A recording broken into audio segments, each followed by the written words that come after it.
ಮನೆಯಲ್ಲಿ ಕಾರಿದ್ರೆ ಅದರ ಡ್ಯಾಶ್ ಬೋರ್ಡ್ನಲ್ಲಿ ದೇವರ ವಿಗ್ರಹವನ್ನ ಇಡುವುದು ಸಾಮಾನ್ಯ. ಹೊಸ ಕಾರು ಖರೀದಿಸಿದಾಗ ನಾವು ಅದರಲ್ಲಿ ಗಣೇಶ, ಹನುಮಾನ್, ಶ್ರೀಕೃಷ್ಣ, ಶಿವಲಿಂಗ, ಲಕ್ಷ್ಮಿ, ದುರ್ಗೆ ಹೀಗೆ ಅವರವರ ಇಷ್ಟ ಮತ್ತು ಭಕ್ತಿಗೆ ಅನುಗುಣವಾಗಿ ವಿಗ್ರಹವನ್ನ ಸ್ಥಾಪಿಸುತ್ತಾರೆ. ಇದು ಕಾರಿನಲ್ಲಿ ಪ್ರಯಾಣಿಸುವವರನ್ನ ಸುರಕ್ಷಿತವಾಗಿ ಇರಿಸುತ್ತದೆ ಎನ್ನುವ ನಂಬಿಕೆ. ಆದರೆ ವಾಸ್ತುಶಾಸ್ತ್ರದ ಪ್ರಕಾರ ಇದು ಸರಿಯೇ?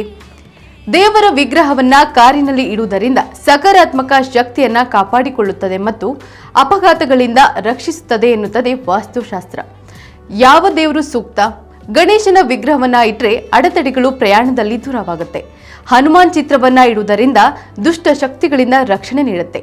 ಶ್ರೀಹರಿಯನ್ನ ವಾಹನದಲ್ಲಿ ಇಡುವುದರಿಂದ ಸಮೃದ್ಧಿ, ಶಿವಲಿಂಗವನ್ನ ಕಾರಿನಲ್ಲಿ ಇಡುವುದರಿಂದ ಶಾಂತಿ ದೊರೆಯುತ್ತೆ, ಲಕ್ಷ್ಮೀ ದೇವಿಯನ್ನ ಇಡುವುದರಿಂದ ಆರ್ಥಿಕ ಬೆಳವಣಿಗೆ ಆಗುತ್ತದೆ ಎನ್ನುತ್ತದೆ ವಾಸ್ತುಶಾಸ್ತ್ರ.